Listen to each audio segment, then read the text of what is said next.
जी, break से आगे वापस आपको कहेंगे एक बार फिर से खुश आमदीद एंड सुबह खैर और बात करेंगे कि भई जिल्द की जो देखभाल होती है ना, उसके लिए कभी भी कोई एक जैसा फ़ॉर्मूला नहीं रहता या एक रूटीन नहीं रहती है। उसकी वजह ये है कि ज़रूरत के साथ-साथ उम्र जो के साथ बढ़ती जाती है और आपकी जिल्द की जो साख्त है वो भी तब्दील होती जाती है। आपकी लाइफ़ की रूटीन भी चेंज होती जाती है। तो इसके लिए क्या ज़रूरी है कि वही 40 साल में अगर आप की जो ट्रीटमेंट करते चले आ रहे हैं, 20 साल की उम्र में स्टार्ट की थी, वही करेंगे, तो आपके लिए नुकसान भी दे सकती है आपको। और अगर 40 साल की उम्र में आप जो आके जो है वो चाह रहे हैं कि आपकी स्किन जो है वो आपकी टीन एज में जो थी वही रहे, तो ये भी नामुमकिन सा है। लेकिन बगैर सोचे समझे बाज़ दफ़ा ऐसा होता है कि बहुत सारी बातें, बहुत सारी स्किन की रूटीन जो है वो हम खुद से स्टार्ट कर देते हैं, या हम ये सुनते हैं कि भाई मेरी फ़लाँ फ्रेंड ने जो है ये वाली ट्रीटमेंट स्टार्ट करवाई थी या ये रूटीन है उसकी, तो हम भी ये कर लें। तो होता क्या है इसमें कि हमारी क्योंकि स्किन बिल्कुल डिफरेंट होती है दूसरे से, तो नुकसान हो जाता है, या बाज़ दफ़ा ऐसा हो भी जाता है, कभी-कभी बहुत कम चांसेस होते हैं कि हम उससे बेहतर नज़र आने लगें। लेकिन असल हकीकत क्या है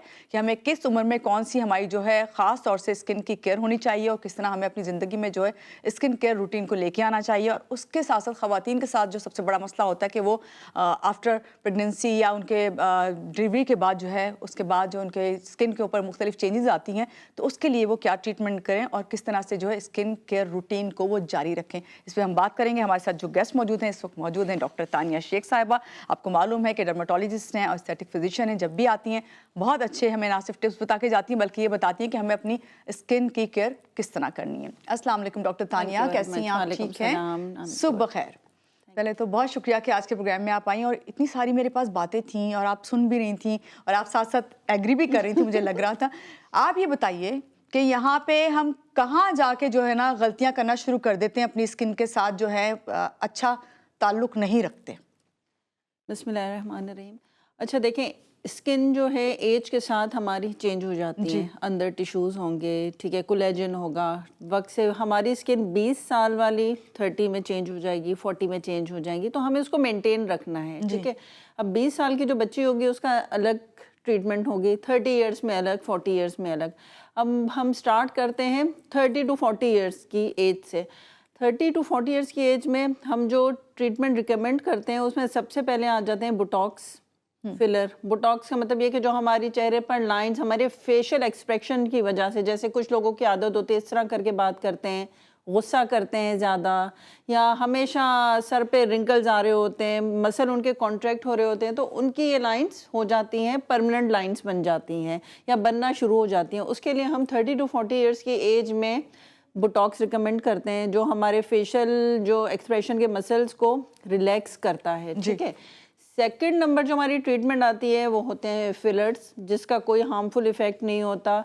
आप भले 30 अर्ली 30 की एज में भी कर सकती हैं। जस्ट लाइक हाइलुरोनिक एसिड होता है, कोलेजन को स्टिमुलेट करेगा, ठीक है। हाइलुरोनिक एसिड आपके स्किन के अंदर जाएगा, आपको प्लम्प स्किन देगा, फ्रेश करेगा, ठीक जी। है। ये दो हमारी जो ट्रीटमेंट आ रही हैं, जो सेफेस्ट मैं आपको बता रही हूँ। जी। इस तरह तो हम आगे चलते जाएंगे, बहुत सारी ट्रीटमेंट्स आ गई हैं। अब तो 40s के बाद हम लेदर की ट्रीटमेंट आ गई हैं, फ्रैक्शनल लेदर और रिजुविनेशन, PDRN, बहुत सारी ऐसी चीज़ें हैं जो हम 30s के बाद अब स्टार्ट कर सकते हैं। अब हम आएंगे 20 टू 30 के बीच में। 20 टू 30 के बीच में अक्सर बच्चियों को इतनी ज़रूरत नहीं होती, अगर तो उनको पोस्ट एक्नी स्कार्स हैं, क्योंकि ये टीन्स की एज होती है, इसमें एक्नी स्कार्स आते हैं। तो जो फर्स्ट मैं क्या मतलब हर डर्मेटोलॉजिस्ट यही रिकमेंड करेगा कि उसमें आप माइक्रोडर्म अब्रेजन करवाएं, ठीक है। सेफ PRP सेफेस्ट प्रोसीजर है, माइक्रोडर्म अब्रेजन है। या आपकी सुपरफिशियल लेयर को डर्म अब्रेजन से वो कर देगा, स्मूथ कर देगा। इसके अलावा PRP, जो कि बहुत ही अपना ही, मैं आपको हमेशा बताती हूँ, अपना ही प्लाज्मा सेंट्रीफ्यूज मशीन में ब्लड करके और वही सीरम हम प्लाज्मा फेस पे इंजेक्ट करेंगे या स्प्रिंकल करते हैं, तो वो सबसे सेफेस्ट ट्रीटमेंट तो मेरी नज़र में PRP है। इसके अलावा बच्चियाँ फेशियल्स भी ले सकती हैं, हाइड्रा फेशियल, जो कि बहुत ही अब अच्छे फेशियल आ चुके हैं, स्टरलाइज भी हैं, और वो जो आम जो हाथों से हम करवाते थे, स्पंज भी वही यूज़ हो रहे हैं सब में। इसमें टिप्स हमारी डिस्पोजेबल होती हैं।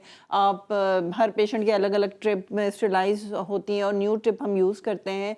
बच्चियों में तो माइक्रोडर्म अब्रेजन हो गए, हाइड्रा फेशियल्स हो गए और पीआरपी रिकमेंड होती है। फिर 30s के बाद हम सोचते हैं कि हम बोटॉक्स की तरफ जाएं, फिलर की तरफ जाएं, लेदर की तरफ जाएं। 40 से अब स्किन रिजुविनेशन वाले प्रोसीजर्स होते हैं। डॉक्टर साहब, टीन एज में जब हम जिक्र कर ही रहे हैं उन बच्चियों का, तो टीन एज में जिल्द के जो आम मसाइल होते हैं आपकी नज़र में वो क्या है? कौन सी कंप्लेन लेके आती हैं और इनका दुरुस्त इलाज फिर क्या होता है? सबसे पहले तो एक्नी, टीन एज में प्यूबर्टी आती है तो उसमें एक्नी तो लाजमी, मेरे ख्याल में तो 99% बच्चियों को एक्नी टीनेज में ज़रूर होती है। 30s के बाद भी एक्नी होती है, बट 99% जो होती है एक्नी का मसला होता है। बच्चियां स्कूल कॉलेज जा रही होती हैं तो उसमें पिगमेंटेशन के होते हैं, सन टैन हो रहा होता है उसकी वजह से। और जो एक्नी का सबसे ज़्यादा जो डिप्रेसिंग साइड इफ़ेक्ट होता है वो होते हैं पोस्ट एक्नी स्कार्स, ठीक है, जो एक्नी के बाद खड्डे बन जाते हैं। हम अपने आम जबान में कहेंगे कि छोटे छोटे खड्डे बन जाते हैं, जिसकी वजह से बच्चियां बहुत डिप्रेस हो जाती है। हमारे जिस तरह सोसाइटी है, थोड़ी भी एक्नी या निशान हो जाए हर कोई पूछने लगता है कि भाई तो लड़के भी बहुत ज़्यादा इस चीज़ को महसूस तो करते हैं। सबसे बड़ा मसला ये है, स्किन टैनिंग का है,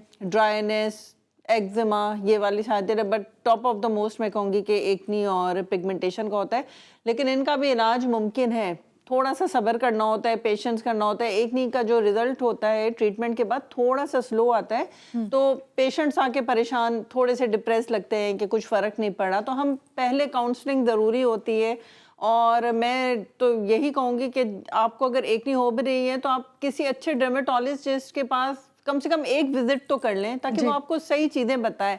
बाकी ये जो ऑनलाइन चीज़ें मंगवाना, ग्लाइकोलिक एसिड अपनी मर्जी से यूज़ करना और एक्नी में तो मेंडेलिक एसिड यूज़ करना, ये आप डॉक्टर्स की बिल्कुल यूज़ करें, बट डॉक्टर के सुपरविजन में आप ज़रूर यूज़ करें। कि एक्नी का मसला हो रहा है तो आप किसी डॉक्टर के पास एटलीस्ट एक दफ़ा जाकर उनसे सारा पूछें। ये मसला जब एक्नी का होता है ना, खासतौर से हम यूथ की जो बात करें, इसमें इन लोगों में पेशेंस नहीं होता। ये आप जैसे आपके पास आए, आपसे ट्रीटमेंट कराना शुरू की, अभी 1 वीक या 2 वीक्स ही होते हैं, तो उसमें उनकी नहीं वो मुझे कोई फ़र्क नहीं पड़ रहा। यस, तो कितना आपको टाइम देना चाहिए अपने स्किन को इस तरह की ट्रीटमेंट जब आप करवा रहे हो? एक महीना 15 दिन तो आप भूल जाएं कि 15 दिन में आपको अच्छा रिजल्ट आएगा। एक महीना आप सब्र से बैठें, एक्नी कम होगी, सीबम प्रोटेक्शन कम होगी, उसके बाद एक्नी स्कार्स होंगे, फिर आहिस्ता आहिस्ता हम उसकी ट्रीटमेंट करेंगे। तो जब भी पेशेंट आता है उसकी काउंसलिंग बहुत बहुत ज़रूरी है, वेरी इंपॉर्टेंट, कि आप उसको पहले से काउंसल कर दें कि रिजल्ट आपका अच्छा आएगा बट स्लो आएगा। सही, ताकि पेशेंट के माइंड में रहे, बैक ऑफ द माइंड में रहे कि भाई थोड़ा सा स्लो रिजल्ट आएगा लेकिन अच्छा। जिस तरह वाइटनिंग क्रीम है, तो वाइटनिंग क्रीम में कुछ अच्छी क्रीम्स भी हैं जिनमें आर्ब्यूटिन, कोजिक एसिड, मरकरी नहीं है, स्टेरॉइड नहीं है, तो उसमें भी हम पेशेंट्स को, हैं बहुत सारी अच्छी कंपनीज, तो उनमें भी हम पेशेंट को ये कह देते हैं थोड़ा सा स्लो रिजल्ट आएगा लेकिन ये क्रीम्स आपके लिए हार्मफुल नहीं। अच्छा, जब वाइटनिंग क्रीम का आपने जिक्र कर ही दिया, हमने इसका इतना जिक्र करते हैं, लेकिन आपने कर ही दिया तो इससे मैं ज़रूर पूछूंगी आपसे कि वाइटनिंग क्रीम का क्रेज़ ज़्यादा किस एज में आपने देखा है, ख़वातीन में ख़ास तौर से? टीन्स की एज में, टीन्स की एज में बच्चियां कॉलेज जा रही होती हैं। लेकिन अब मेरी नज़र में तो वाइटनिंग का तो अब जिस तरह हमें गोरी रंगत चाहिए होती थी उस ज़माने, अब वो ट्रेंड चला गया है। आजकल तो नहीं है, आजकल बस कहते हैं कि प्लम स्किन हो, अच्छी स्किन हो, फ्रेश हो, तो वो इन प्रोसीजर से मुमकिन है। केमिकल्स पील आ गई हैं बहुत सारी अच्छी, वो भी अब तो न्यूट्रल वाली आ गई हैं, जिसमें पहले तो हमें एक कॉन्सेप्ट होता था कि पील करेंगे तो भाई फेस से छिलके उतरेंगे, पील स्किन उतरेगी। अब वो वाली पील्स नहीं है, अब तो बहुत ही एडवांस हो गया है। तो अगर ये छोटे छोटे सेफ वाले प्रोसीजर आप कराएं तो आपकी स्किन मेंटेन रहेगी, अच्छी रहेगी और ग्लो भी करेगी। ठीक है, और कौन सी ऐसी ट्रीटमेंट्स हैं जो अगर दूसरों को देख के हम करवा लेते हैं तो हमारे लिए वाकई वो नुकसानदेह साबित होती हैं? जी, इसमें तो केमिकल पील्स, फिर मैं कहूँगी अगर आपने अपनी स्किन टाइप नहीं देखी, ठीक है, वो वाली हो गई। लेदर्स की ट्रीटमेंट जो आपकी एज नहीं है उसमें। बाकी जो हाइड्रा फेशियल हो गए, पीआरपी हो गए, वो आप 20 की एज से करवा ले तो उससे आपको कोई नुकसान नहीं होगा। जो ट्रीटमेंट 40 इयर्स की है वो आप 30 में करवा रहे हैं तो उससे आपको, मतलब आप अर्ली ही करा रहे हैं ना। बहुत सारी ऐसी ट्रीटमेंट है। और सबसे पहले तो मैं लेदर की बात करूंगी कि लेदर रिसर्फेसिंग, रिजुविनेशन वाली ट्रीटमेंट वो इस एज में नहीं करानी चाहिए।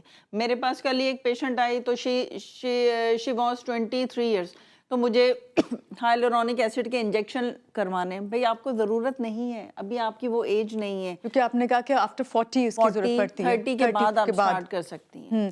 अच्छा, ये हाइलुरोनिक जो एसिड है, इसको आप जो फिलर के तौर पे इस्तेमाल किया, मेरे ख्याल से बोटॉक्स में इस्तेमाल होते हैं, ये फिलर्स में यूज होते हैं। फिलर्स में होते हैं, ओके। तो ये कितने अरसे तक रहता है? ये कुशनिंग ही है ना आपकी स्किन के?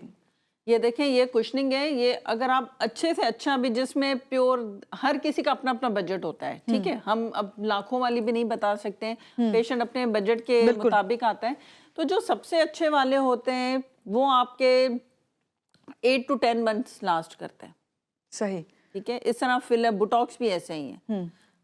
सबसे अच्छे वाले वो भी आपके 8 to 10 आराम से लास्ट कर सकते हैं। अच्छा, ये वरना मैंने जो सुना है वो 6 मंथ का सुना, लेकिन आपने कहा जो अच्छे वाले हैं वो 8 to 10 मंथ्स तक हो सकते अच्छा, हैं। उसके बाद जब आपकी स्किन होगी, उनका जब इफेक्ट खत्म हो जाएगा तो आपकी स्किन को कोई नुकसान नहीं होगा, आपकी वैसे ही वाली जो पहला वाला था अपीयरेंस, या वैसी ही शक्ल वैसी ही हो। ठीक है डॉक्टर साहब, आपसे और भी बातें हमारी होंगी और आप हमारे साथ रहिए। और क्योंकि सर्दियां हैं, हम सबके ही गले खराब हैं, आपका भी आज गला काफ़ी जो है आपका साथ नहीं दे रहा है। यहाँ पे लेते हैं एक छोटी सी ब्रेक के बाद वापस आते हैं, रहिएगा हमारे साथ।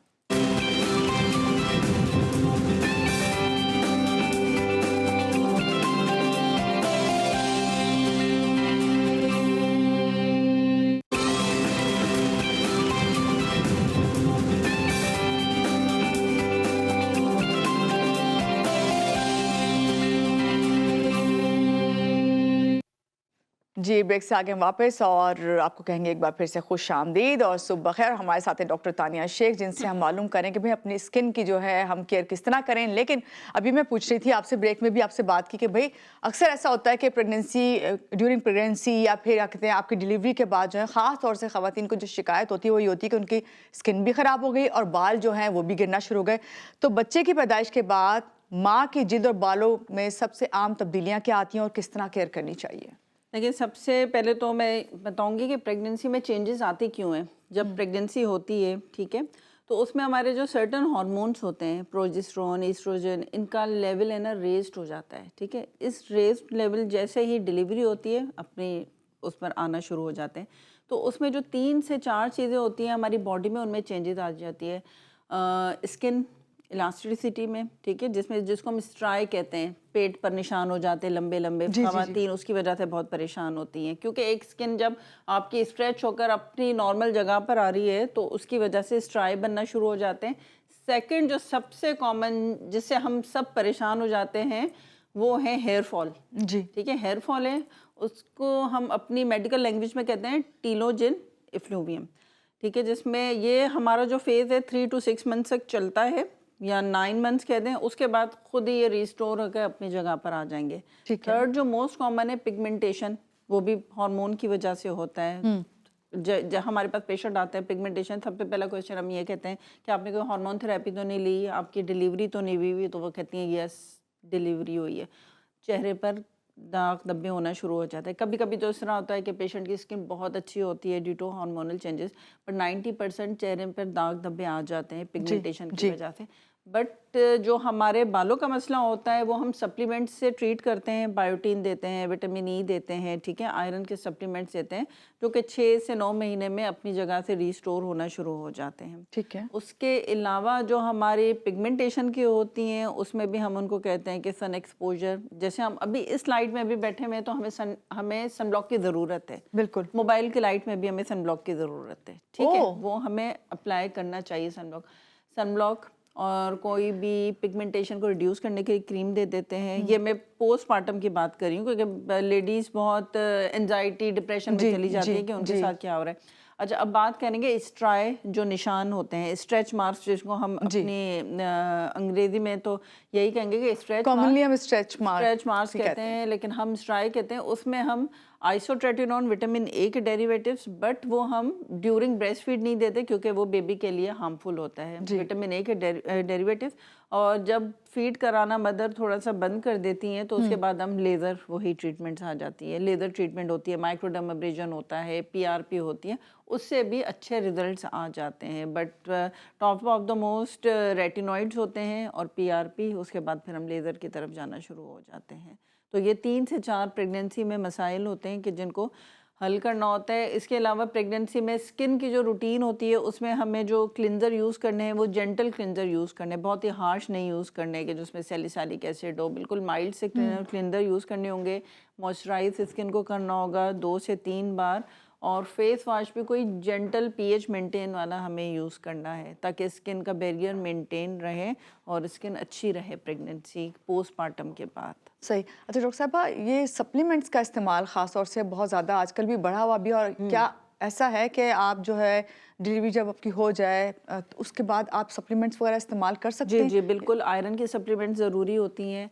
हम बालों के लिए हम बायोटीन की देते हैं, ठीक है। विटामिन ई भी स्किन के लिए बहुत अच्छी है। विटामिन ई तो मेडिकली जो जर्नल्स में प्रूव है कि वो हमारे फर्टिलिटी, एमिनोरिया जिसमें बच्चियों को मेंस्ट्रुअल साइकिल में ब्लीडिंग पेन का भी होता है, उसमें भी विटामिन ई का बहुत अच्छा रोल है। बट वो विटामिन ई काट कर फेस पर नहीं लगाने, ड्रॉप्स करके उसको यही आपसे लेना मैं पूछने है, लगी थी कि उसको लेना है ओरली आप इसको क्योंकि वो ग्रीजी होता है, उससे आपके क्लॉग जो होंगे वो फिर ब्लॉक हो जाएंगे, पोर्स ब्लॉक हो जाएंगे और एक्नी होना शुरू हो जाएगी। तो वो आप इंटरनल लें विटामिन ई के डेरिवेटिव। सही। अच्छा, ये सप्लीमेंट्स का तो आपने बताया, लेकिन जैसे चेहरे पर दाने हो जाते हैं, मिलाज़मा कह लें, या दाग बहुत ज़्यादा बढ़ जाते हैं बाज़ दफ़ा ख़वातीन के, तो क्या इनके लिए आपको कितने अरसे बाद ट्रीटमेंट स्टार्ट करवा देनी चाहिए? आप पोस्टमार्टम की जी, बात कर रही हैं, जी, डिलीवरी के बाद जी। उसकी आप करवा दें, डेरिवेटिव्स ले लें। आप अपना सीबीसी करवाएं, थायराइड करवाएं और हार्मोनल टेस्ट करवाएं। उसके बाद तो अगर तो आयरन की कमी है तो आप आयरन के सप्लीमेंट्स लें।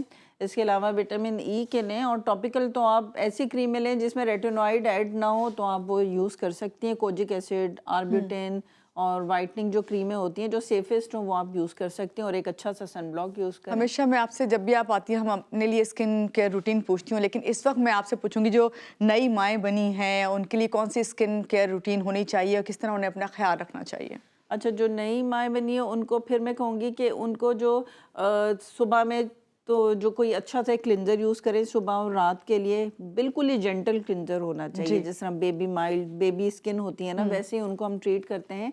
उसके बाद कोई फेस वॉश भी एक अच्छा सा हो जिसमें ये हार्श प्रोडक्ट्स ना हो, जी। इंग्रेडिएंट्स ना हो, सॉरी सैलिसाइलिक एसिड ना हो, बिल्कुल माइल्ड से प्रोडक्ट्स हों। और मॉइस्चराइज़र, कोई भी बेबी मॉइस्चराइज़र यूज़ करें, और एक अच्छा सा सनब्लॉक लाजमी अपने रूटीन में ऐड करें। इसके अलावा विटामिन सी और हाइलुरोनिक एसिड। हाइलुरोनिक एसिड का तरीका ये होता है कि विटामिन सी और हाइलुरोनिक एसिड जब हम अपना फेस वॉश करते हैं, हल्का गीला डैम्प फेस होता है, तो उसमें आप 3 ड्रॉप्स हाइलुरोनिक एसिड के ले लें पंप से, 3 ड्रॉप्स विटामिन सी के, उसको मिक्स करके आप लगा लें।